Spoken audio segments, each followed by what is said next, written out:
It's time to let go. Release the burdens brought on by life when you simply want to be free. You're a blinding beam of light, and you deserve to be free. You're always welcome here. It's time to be quite honest.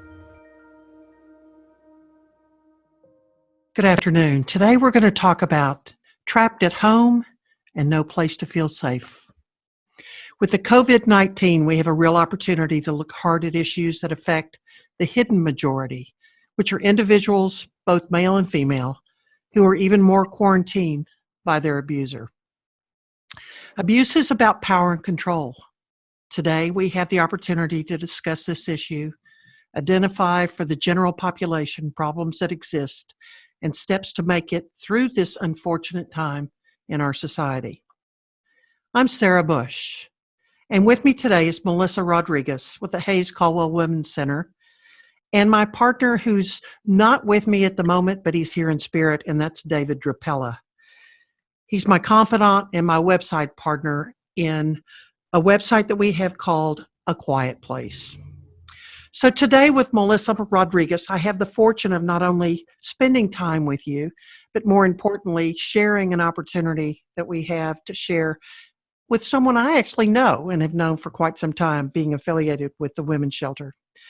Melissa comes with a Bachelor of Arts in Sociology, a Master of Science in Counseling, and has been affiliated in the world of social work since 1995.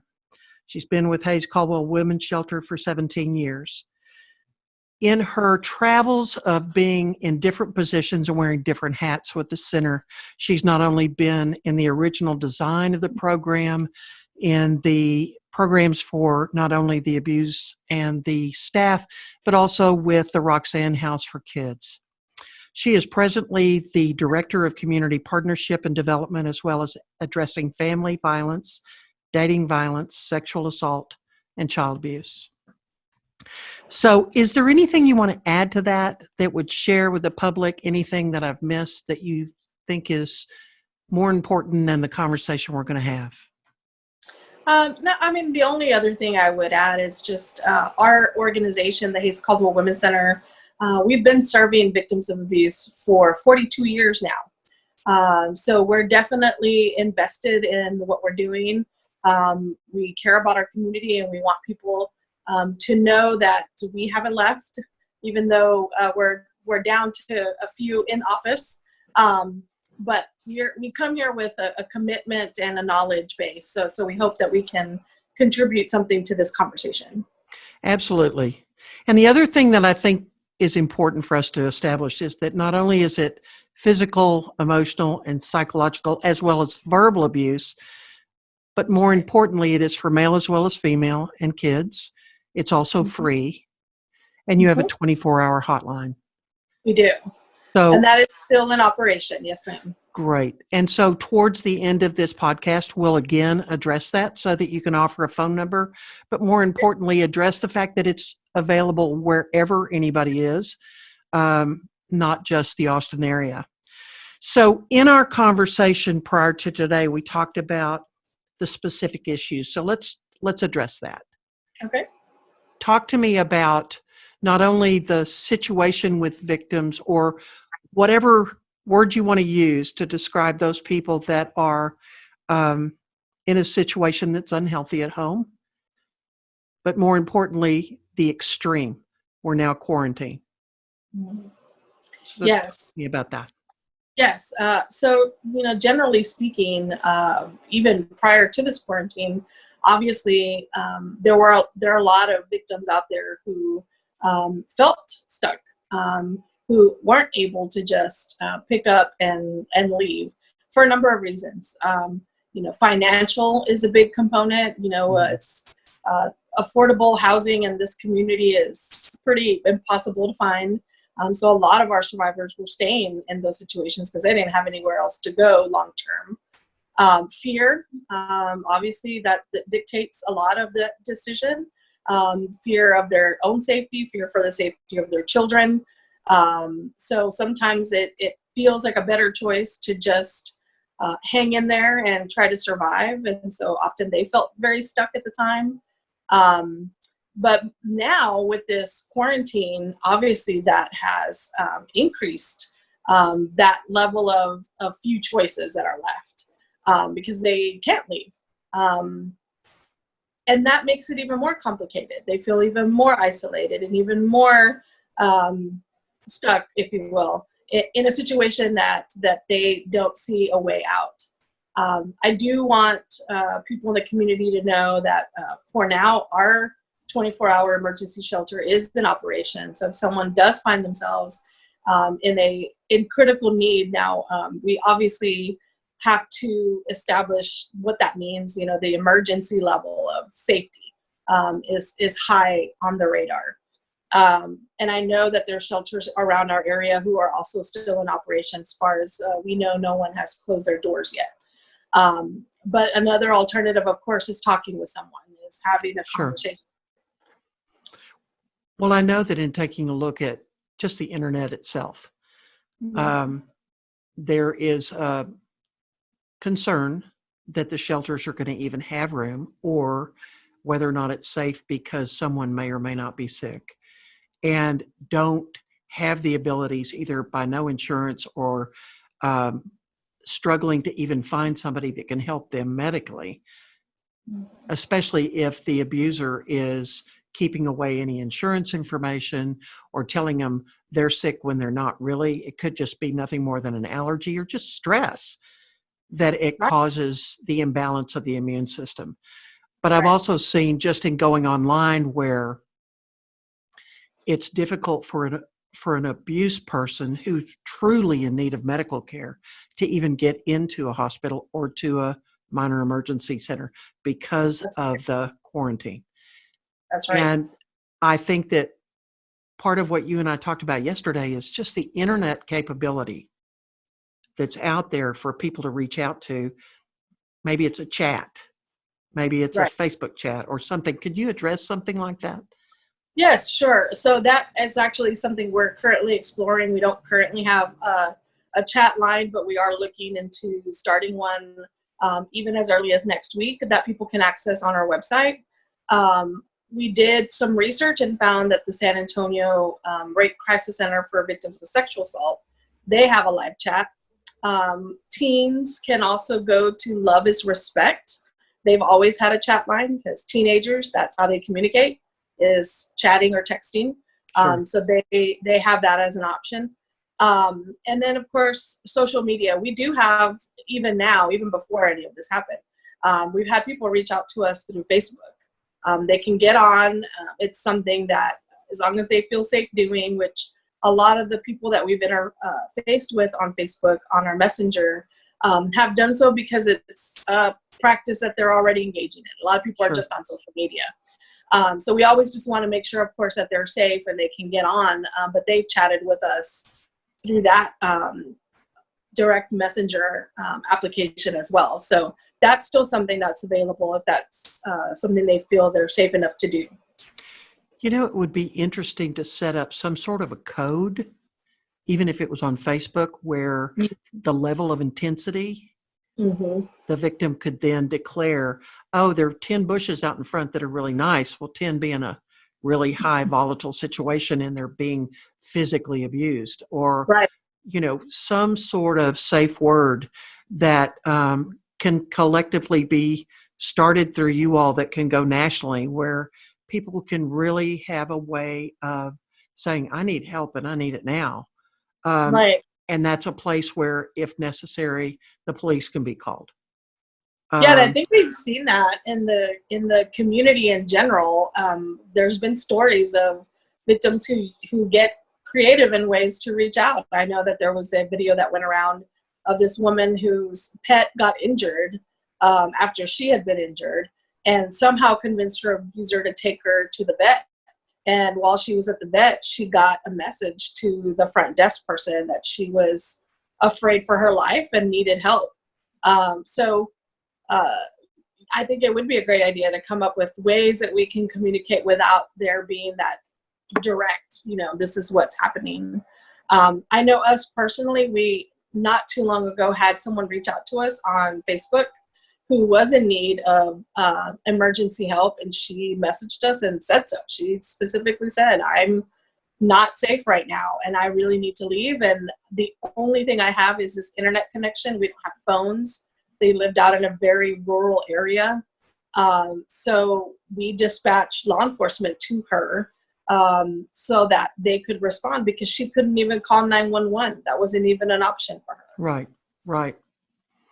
It's a new world. There's no question about it. But I'm seeing more and more creativity being done online, whether it is to entertain musically or to teach academically, or to just open the channels to conversation. But I just wondered if there's not a real need developmentally to come up with some sort of coding, some sort of safe word that is universal, that says, on a scale of 10, I need you to call the police.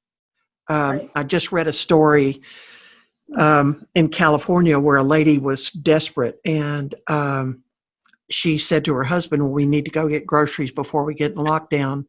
And so they got to the store, and he said, I'm taking your shoes, I'm taking your phone, I'm taking the keys, and you can't leave. And she couldn't, she just didn't have any shoes. She didn't have any place to know where to go.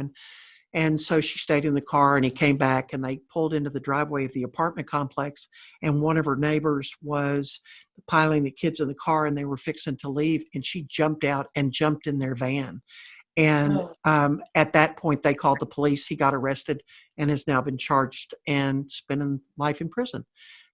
I think that we just have to get creative at this point, but Yes. it's unfortunate. It is Well, unfortunate. and risky. I mean, that scenario you described, if that abuser had access to a weapon, That's exactly that could right. have been very deadly, not just for her, but the people she jumped in the vehicle with. And we see that. Yeah. Well, and not only that, but who's going to answer the door in quarantine right now for somebody Right. unless you know them? Right. Exactly. And much like today on Facebook for the Caldwell County Facebook discussion group, I said, that we're doing this podcast today, and the realization of the fact that we're so self-absorbed right now and scared that we're not even thinking outside the box as to whether there are other people around us that we really need to touch base with. Had a conversation yesterday with one of my clients who's a teacher, and I said, have you thought about checking with your kids and the parents? And she said, we as a school district have talked about that, and we're looking to do that next week. And I said, you know what? Next week may be too late. It's escalating. And just in what we're seeing with toilet paper and paper towels and lines at grocery stores, is that the fear level is such that you can't even be fearless. Yeah. You're being in defensive mode, that fight or flight mode. That's right. And it was crucial for us to, as soon as we started making plans to make adjustments, all our direct service staff reached out to their caseloads and told them, this is what we're doing. This is how we can get access. Some of us will be working from home. And it's having to develop some safety protocols with them that otherwise, we wouldn't have had before. So it is definitely uncharted territory for many. And so trying to figure out safe ways to have that touchstone to be able to check in and make sure that things are going well. For many, they're able to do that, but many aren't. And so just trying to find those different capacities. So one of the things that I wanted to mention, I heard from one of our children's counselors who works with children who have lived in an abusive home. She's a therapist. And she had a lot of her clients reach out to her because those kids are at spring break with that abusive parent and may be looking at an extended time with the parent. Right. And so the survivor that we're working with reached out to her just trying to figure out ways, what can I do? How can I get my child back? Or how can I give them some tools so that they can cope with the fact that they're now staying in a house with the person that, created abuse in our home previously. So one of the things that we're doing currently is that she's developing some checklists and exercises even for them to deal with the stress if something happens. And we're going to be putting those out on our website so that they can have access to that.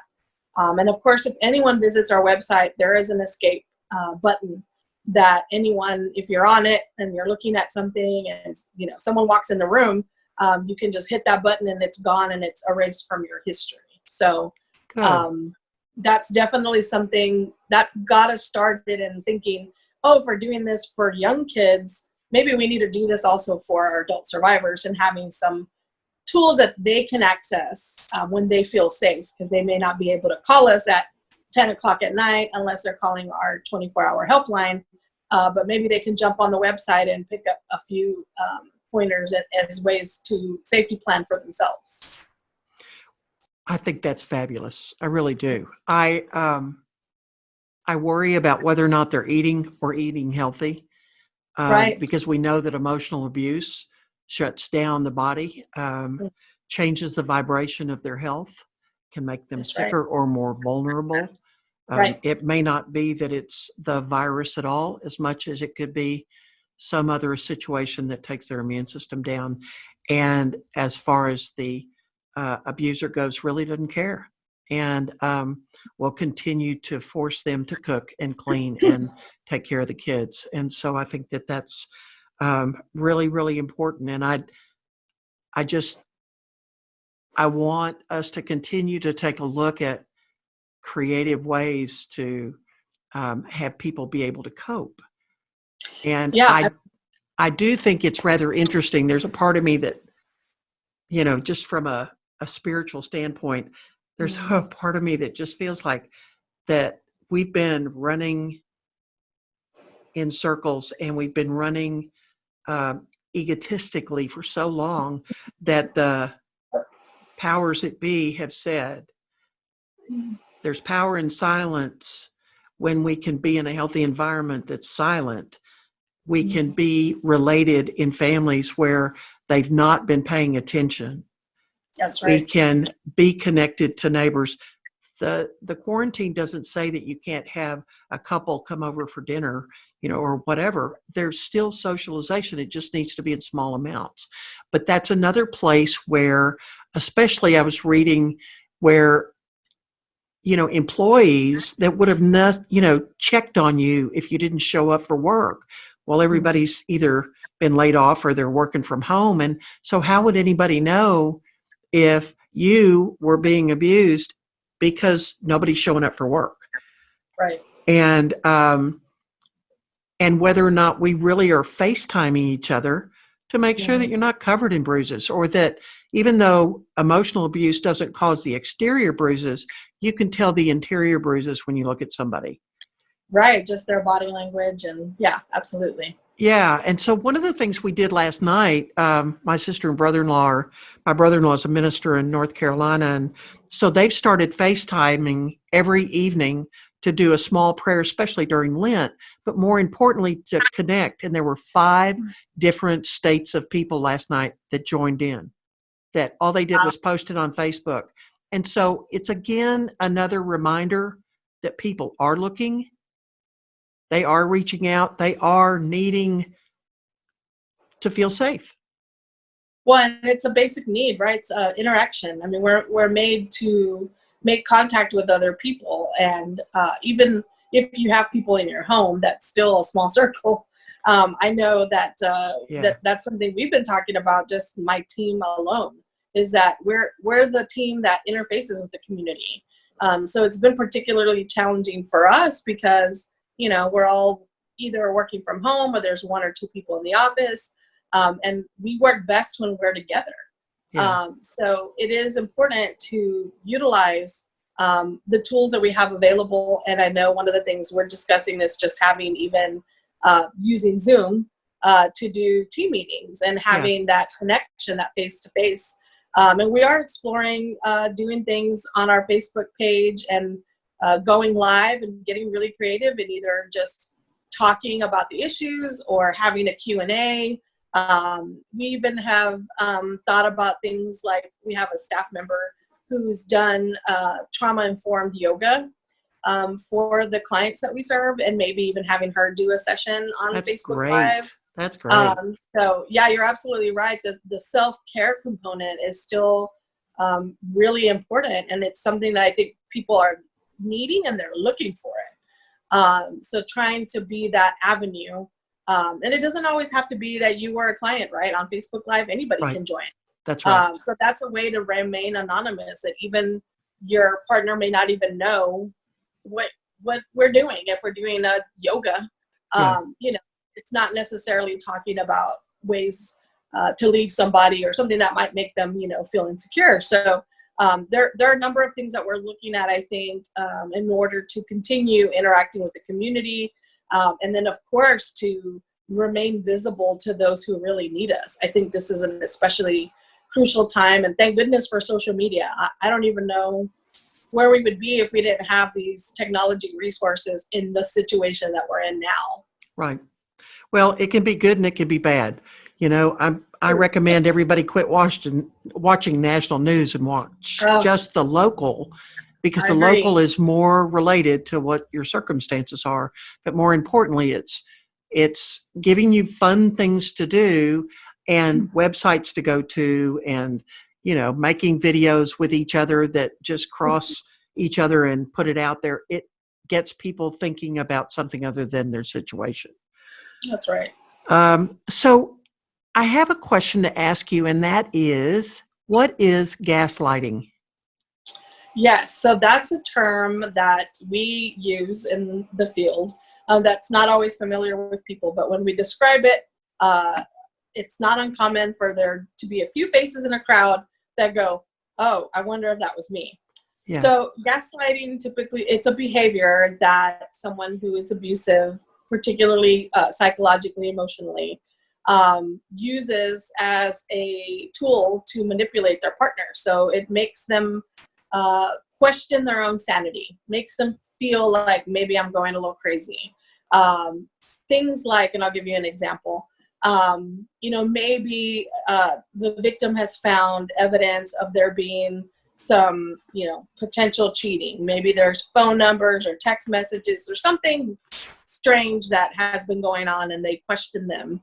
And even in the face of blatant evidence, that person can turn things around and manipulate the situation and make the victim feel like they're the ones who lost their mind. And they start second guessing themselves. So it's not just, what's really interesting about gaslighting is, of course, people in relationships, that's going to happen. You're going to have disagreements and you're going to look at things differently.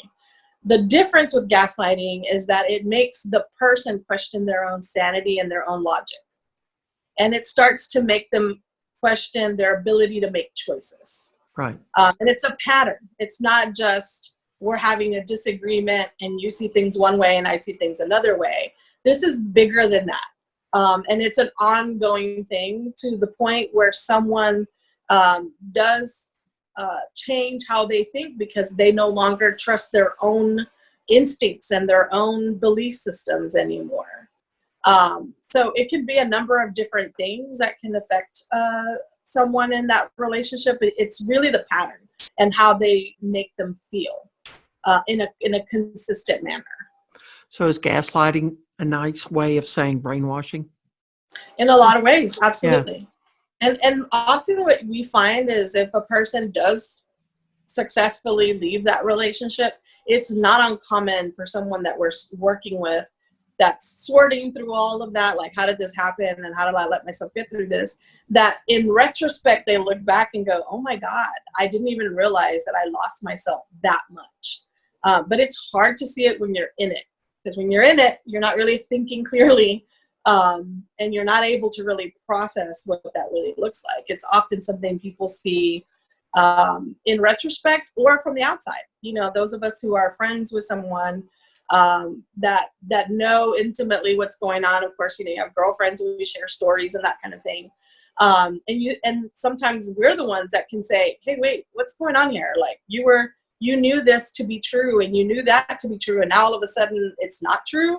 You know, what's going on? And sometimes it's that other person who can help guide them to go, no, you're not crazy. You're not losing your But it's complicated because it's very deeply psychologically damaging in a lot of ways, especially if it's been an extended period of time.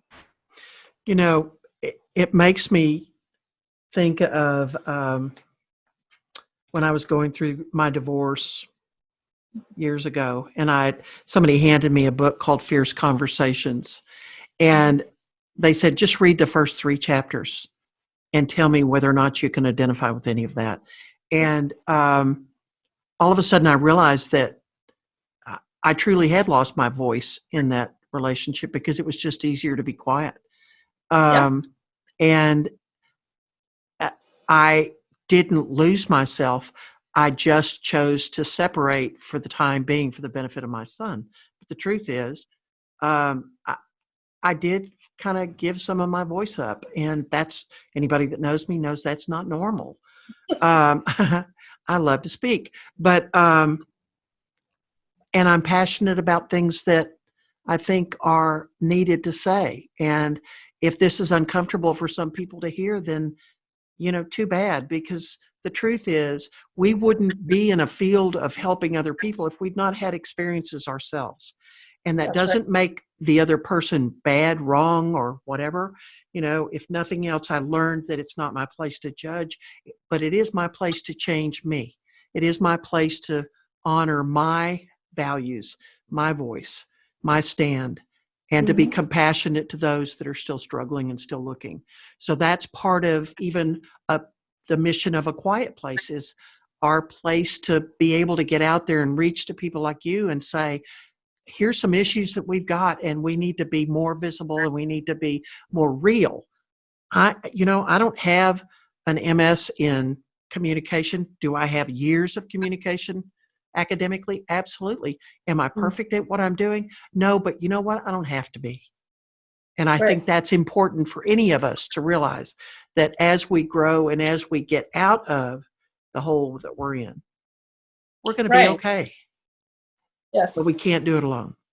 That's right. Yeah. Well, and I think it's important to also come from a place of understanding. I think that's the difficulty of working in an organization and doing the work that we've been doing for so long, is to always remember that, yes, we know more than the regular person as far as these issues, because we've worked professionally in this environment for a really long time. But the truth is, we're not the experts in everything. And also, we're not immune. No. We all have experienced unhealthy behaviors as well. We've engaged in them ourselves. If we say we haven't, then we're not being genuine. No, we're not being authentic. That's right. And I think it's important that we come from a place with some humility and some openness to work on that dialogue. And that's what it is. It's a dialogue. We're all in the same place. We're all trying to figure it out. Not a single person has come up with the golden answer. And if they try to tell you that, then walk away. Yeah. Because that's certainly not true. I also the analogy I kind of use sometimes with my clients is, it's kind of like silverware. Everybody's a fork, everybody's got a knife, everybody's got a spoon, everybody's got a ladle, whatever the case may be, but they're all different. Not one of them is the same. That's right. And so it may be that you're a woman and I'm a woman, but that doesn't mean that we have the same story. That's right. Yeah. Okay, so let's shift gears for a little bit and come up with a safety plan. What are the elements of a safety plan?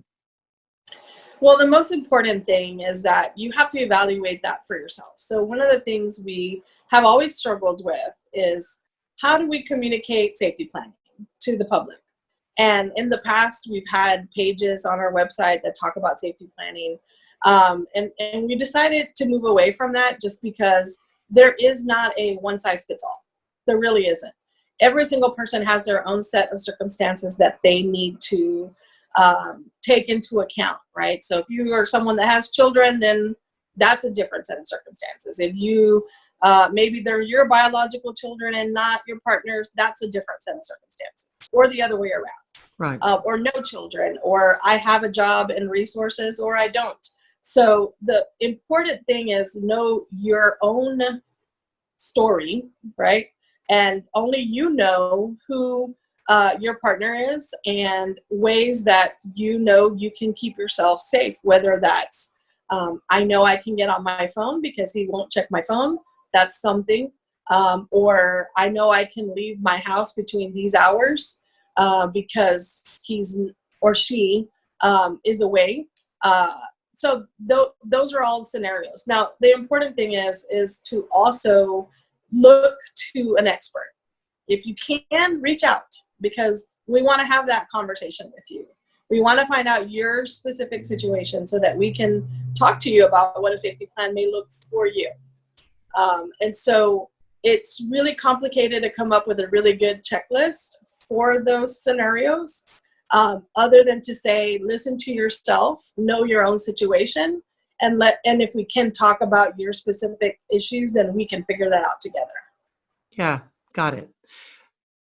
So to reiterate, it would be case by case and an opportunity to really support when you reach out, so that That's it's so there are ways to look online for some of the suggestions that are made from organizations. There's no question about that. And I know that the National Center has posted online some elements to pay attention to, but I think it's important, again, to remember that every situation is different.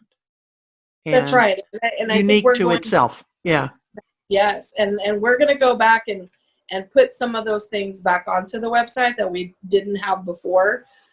Some basic things, but yes, absolutely, you have to take your own situation into account. As I mentioned earlier, that story about the one woman that reached out on Facebook, that was her way of safety planning. Mm-hmm. Excuse me, scratchy throat. I understand. I understand.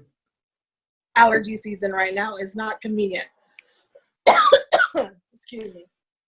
So she found for her that was safe because she was able to get on Facebook. That was a normal practice for her, and that's how she reached out.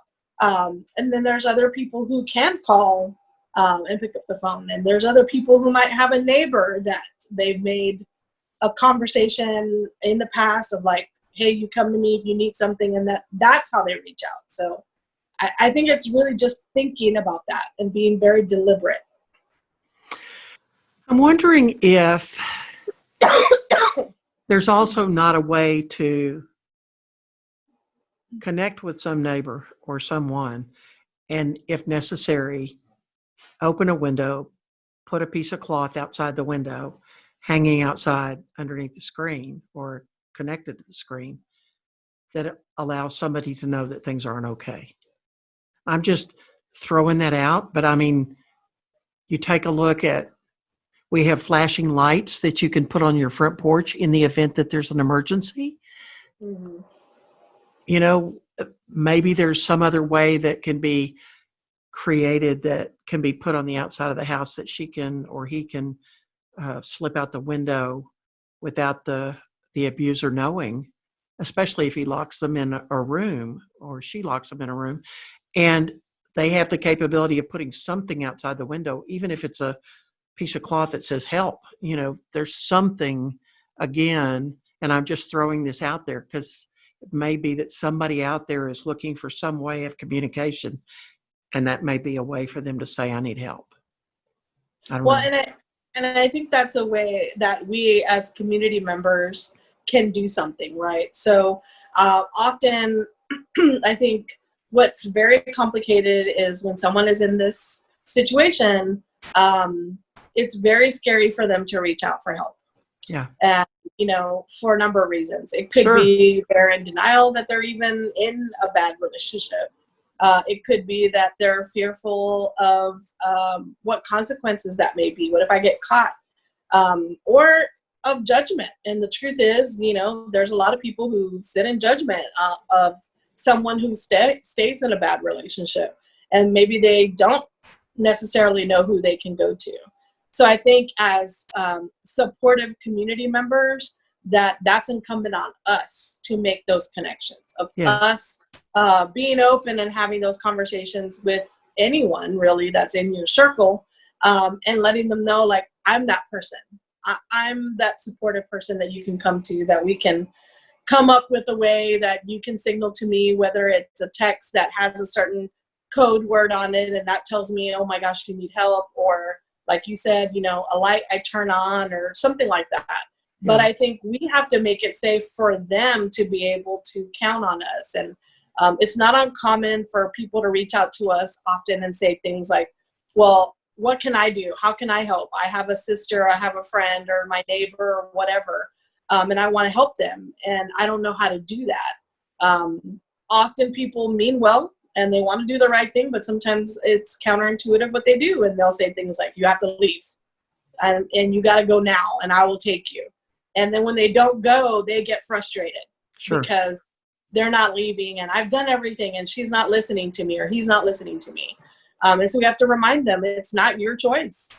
Only they can decide when they're ready, if they're ever ready. Yeah. Trying to make someone leave a relationship they're not ready to leave is not going to work. It never has. Yeah. And They come back. Important. They go back. They go back because they don't see that this is a permanent situation. They're still in denial. They still want to fix things. They really love this person. And here's the truth. That person is not 100% abusive 100% of the time. They're not. If they were this horrible, evil monster, then no, someone wouldn't stay with someone like that. The truth is that there are really great people otherwise who make bad decisions during short periods of time. And so a lot of victims really want to focus on, I want to bring that person I fell in love with back. I want to get back to that good person. And they think that they somehow can make that happen, right? And it takes a really long time for someone to accept, like, it's not you. You're not going to make that happen.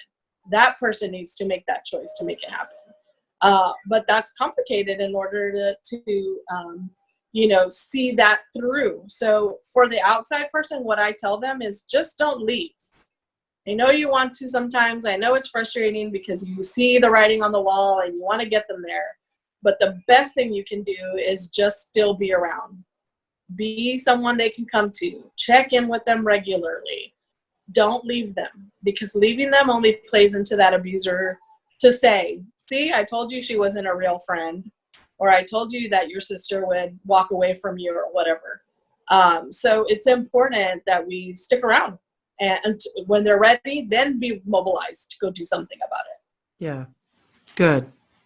Well, I think it's our inherent DNA to help people or to fix people, because that's socially, especially women, we're raised to do the cooking, take care of the kids, clean the house, all those things, instead of having a partnership where you jointly support each other in the efforts of taking care of the family.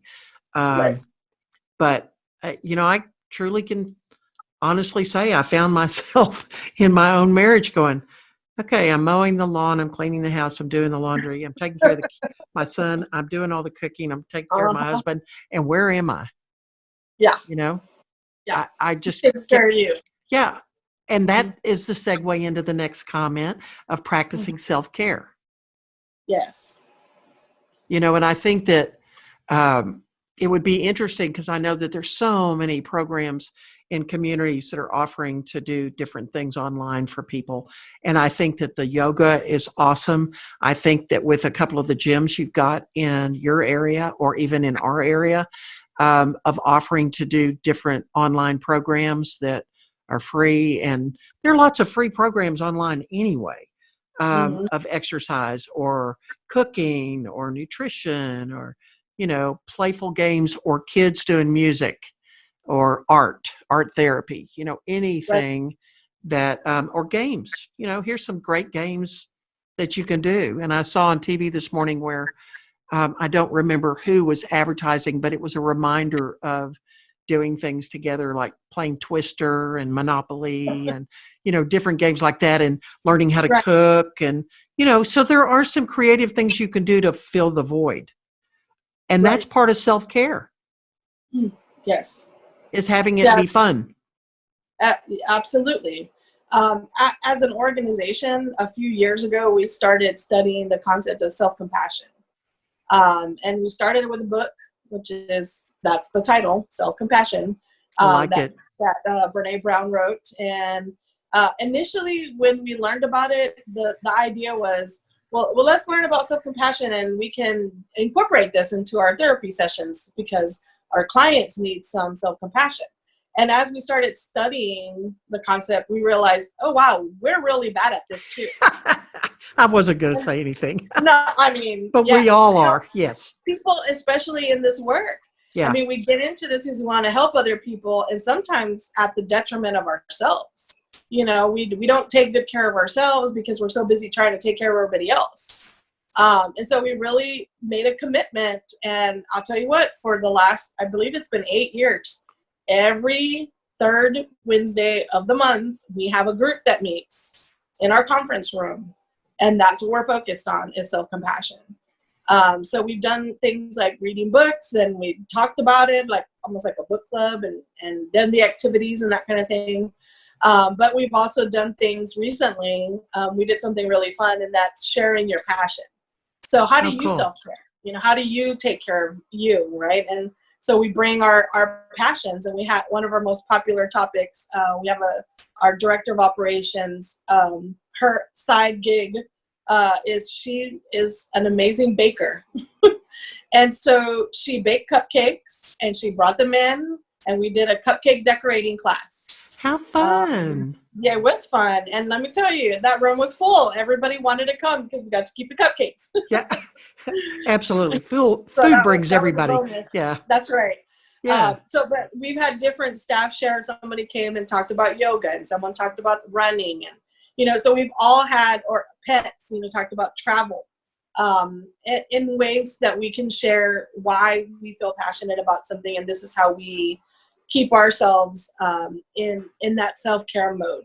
So it's something that we practice so that we can also incorporate it with our clients, and often they, of course, are the worst at it, because they've been told they're unworthy and that they don't deserve it, and so they really need it, of course. But here's the other interesting point of self-compassion.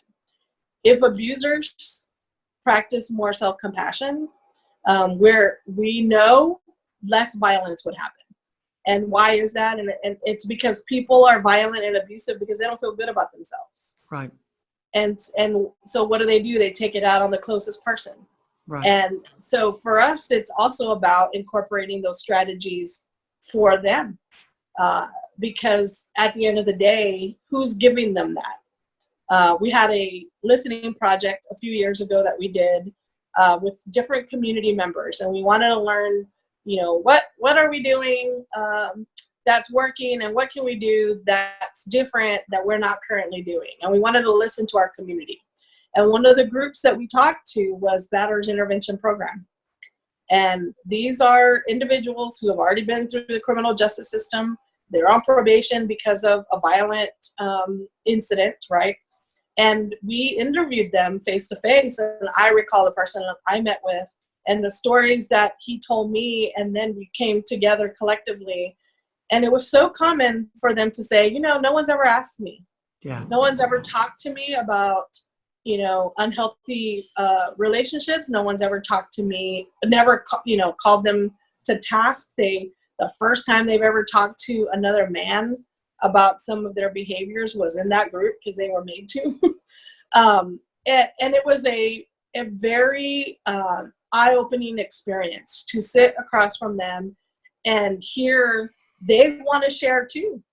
They want that ability to talk about where they're coming from without being judged, without that label that they get slapped with, of course, after they've engaged in the criminal justice system. So, we know that this is all cyclical. This is all something that is a learned behavior that can also be unlearned. But it takes work, and it takes that person being willing to say, listen, I'm doing this and I don't want to do it and I need help. And so I think that is the next phase in this work. We can't solve ending violence in the community we're serving, which is our mission, by just serving victims. That's only half the equation. Yeah. We have got to work with people who are engaging in this behavior, ideally before, right? So we have a really great prevention education program too. We're working with young people, and they're really the ones that have motivated us to look at this in a different light, because we have a lot of young people who are already in dating relationships, and they're telling us, I do this, I've done that, I've acted this way, or I've said this, and they're willing to say it because they're not worried about the label yet. Right. That hasn't constrained them. It's not a lifetime of this practice. So I do think that if we can utilize the work we're doing with them and use it with people who are continuing to engage in these behaviors, that is when we're going to be able to actually make a difference in this movement. I think that's noble, but more importantly, it's needed. Specifically, my background was not only doing gang intervention for 10 years, but also working in a state prison facility. And the constituency's idea, especially of prisons, is lock them up, take away all the things that have them release some of that frustration. And no longer are we going to do touchy-feely programs.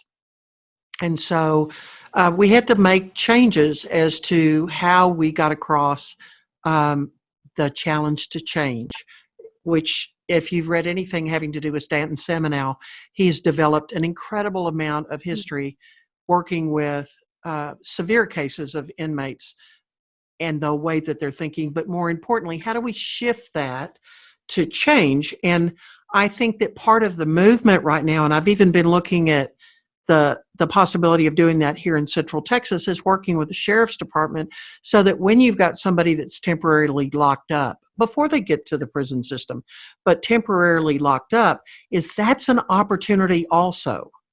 Yes. To talk to them. And I know that adult probation has brought me in to talk to the folks here in the Lockhart area about that they do have choices, and that more importantly, the pattern that has them here right now, whether it's substance abuse or alcohol or emotional abuse or physical abuse, is that they're at that place, that plateau where they can either choose to move in a different direction and truly honor that and get the help, or they're going to go the other direction and they're going to end up in prison. And I can remember, having a conversation with kids using the inmate population to say, once upon a time I was sitting in your chair and now I'm on the other side locked up. And the kids are like sitting back with their arms crossed going, ain't going to happen to me. And sure enough, they ended up in the system. So I do think that it's education on all levels, not just, what you all are doing is incredible. And yes, we do need to use our compassion for the abuser. We've got to make a shift because we can't make change if we don't. That's right. And so I think that collectively, regardless of who's watching this YouTube video, is the opportunity to say, what is it that we can do in the community that changes some of this?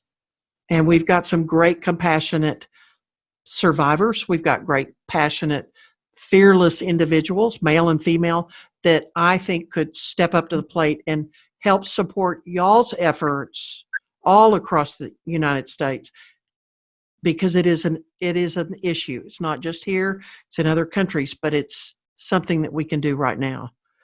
Absolutely right. And that is a way to be involved and make a difference. Absolutely. And sometimes people don't know that they can help. That's right. Yeah. They don't know. That's what we tell kids. You don't know. You don't know. Yeah. You don't know the difference. So one of the things that I saw online that I thought was very profound is the bottom line is the world outside might be safer than their own home.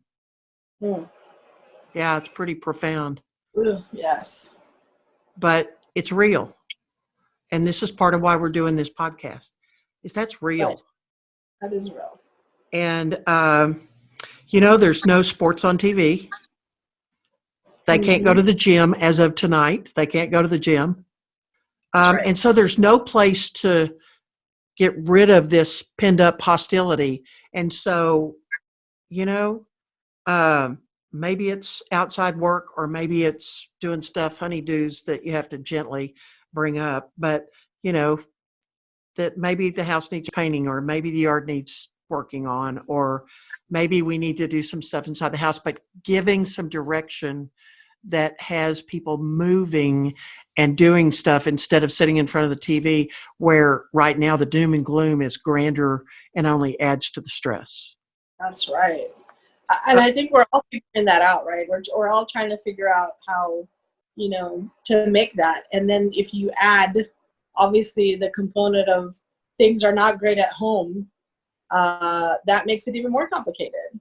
But in whatever ways that someone can incorporate those things, whether it's like making a schedule, just so that you have some kind of routine of, this is what time we're having breakfast, and that, this is when we're going to have outside time, and this is when we're going to read books, or journaling, I think, is another way that people can practice some self-care, is to take an opportunity to work on, reflecting on where they are and ways that they can cope with what's going on. Yoga practices, and you're right. I mean, there are a ton of videos. Yeah. Whether it's workouts or music or dance or whatever. Absolutely. And there's also, I've seen it on Facebook a number of times, where mindfulness, the whole program of mindfulness, has over 300 downloadable, meditations, things they can read that are inspiring, that are self-care. And I personally downloaded that because I think it's important for all of us to learn self-care, you and me and all the folks that are helping others, of spending, even if it's 15 minutes a day, being mindful of ourselves and how we're feeling, whether we're getting enough sleep, whether we're eating right, or are we just doing fast food. I think that we do have to take a look at all elements. And it's interesting, when I was looking at social distancing, what I don't want is for people to get so far off base out of fear from social distancing that they distance themselves from the people in their own neighborhood. That's right. And I even said to my son and daughter-in-law, who just moved into a new neighborhood, put on a piece of paper your email and your phone number and put it in everybody's mailbox, and just say, we're new to the neighborhood. We want to reach out. We could Zoom, FaceTime, and talk about different things, or we can do Bible study, or we can do cooking, or we can do music, or we can do anything. We can become related. But again, that's a place for you to find out if you do have some seniors in your neighborhood that may not be able to get out, that aren't getting the food that they need. That's right. And maybe it's nothing more than just having somebody pick up the phone. That's what I'm doing right now with my clientele. I'm picking up the phone going, just touching base. Because I have some seniors in my group, and they too can be abused. That's right. Oh, yeah, absolutely. And, and they're even more vulnerable, right? There's kids, we haven't touched a lot on that with children. They're especially vulnerable because they can't just get up and go. They don't have that option, children or people with special needs. Same thing, a very high risk because they're dependent on others, and tempers can start escalating and frustrations can elevate. And then the elderly, those are our most vulnerable communities right there. So, knowing who that is and trying to be like, that contact or that touchstone for them can make all the difference, even if it's just every other day or once a week check in. Even that can make a huge difference in someone. And you have to be present to their voice. One of my clients came by this morning. He's an older gentleman, and he came by this morning, and we got into this discussion about, touching base with people and really being present to how they sound, because we can all be perky if somebody calls and, oh, everything's great and it's wonderful, and you hang up the phone and it's not at all. And so it's a place of asking pertinent questions. Have you got enough food? Are you drinking enough water? Do you have enough supplies? What are you eating? Have people called you on the phone. Those kinds of questions have them not only feel like somebody cares, but more importantly, that somebody's really looking out for the specific issues, and maybe they don't answer you the first time, but when you call the second time, they will. Well, and one other thing I would suggest, and this goes back to my days of when I worked at Roxanne's house and I talked with kids about abuse, is asking open-ended questions that aren't necessarily yes/no questions. Yeah. You can get a lot more emotion and feeling when they're answering. So things like, tell me how you're doing this week. And really, it's an open-ended question. It's Sure. not a yes or no, not how are you, but tell me. That's I'm opening that door for you to tell me how you're doing. And someone who's not in a good place sometimes can't hide that. That's one of those like emotionally jarring questions. There's like, and it could catch someone off guard and could at least open up that conversation with them to say, I really just want to know how you're doing. How are you coping? How are you getting through this week? Tell me about what resources you have available to you.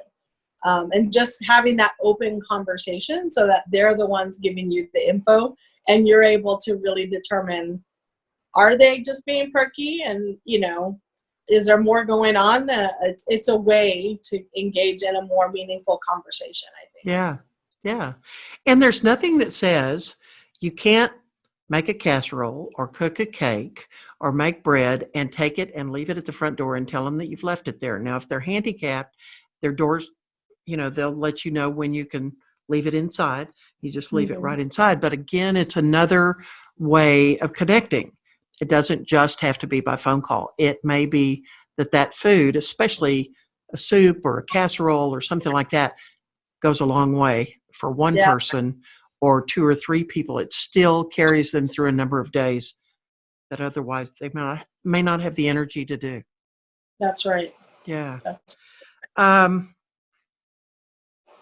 So I think in summary for the actual broadcast that we've had, which I think is incredible, and I thank you so much.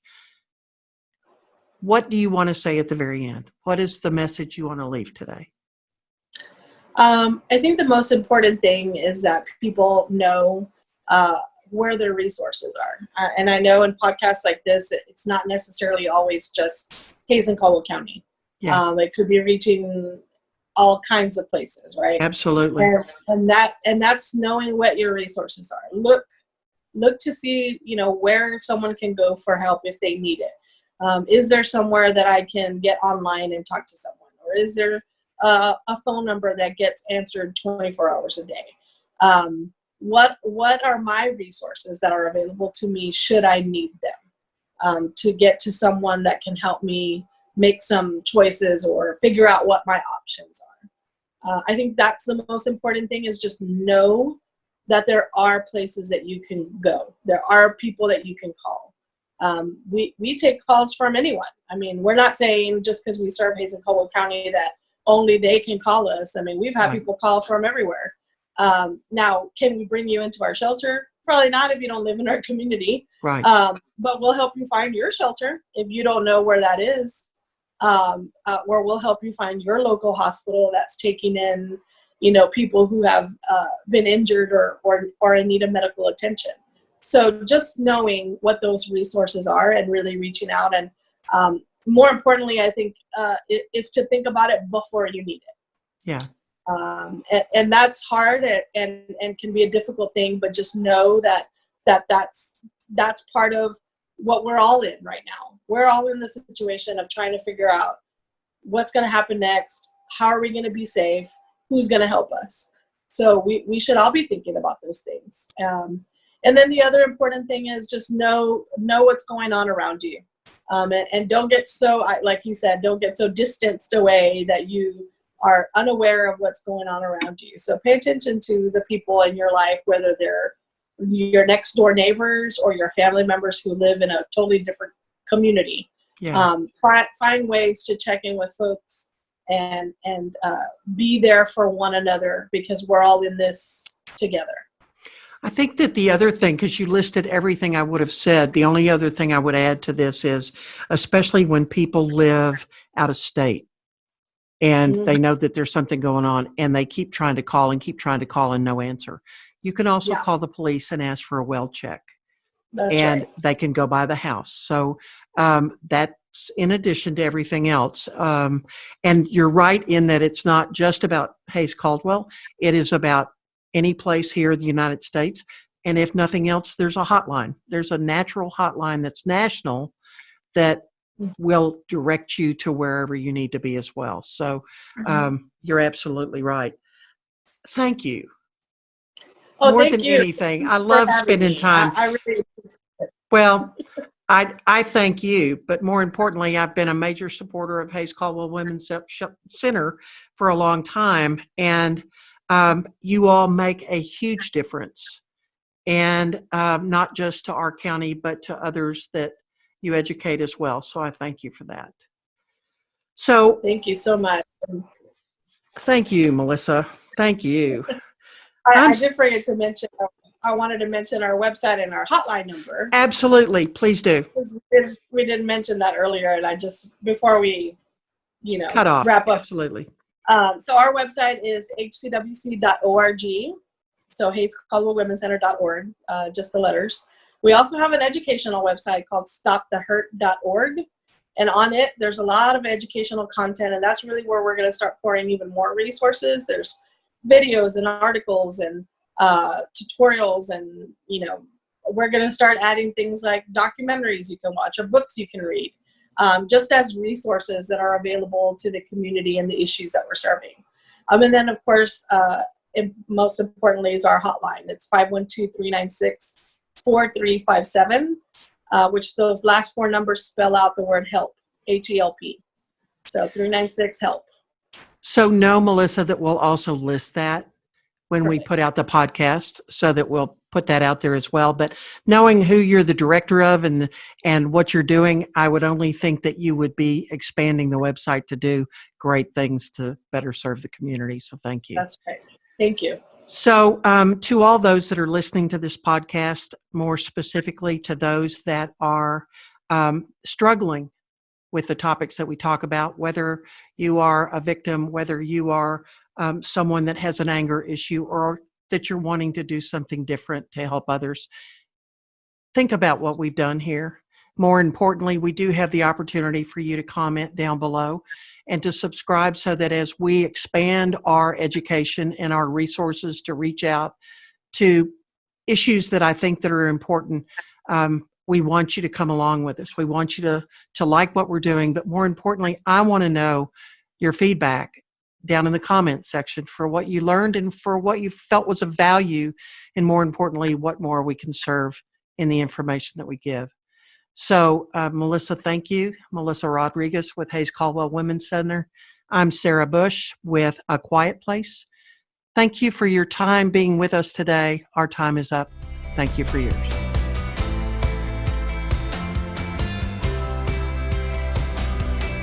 You're listening to Quite Honest with Sarah Bush and David Drupella.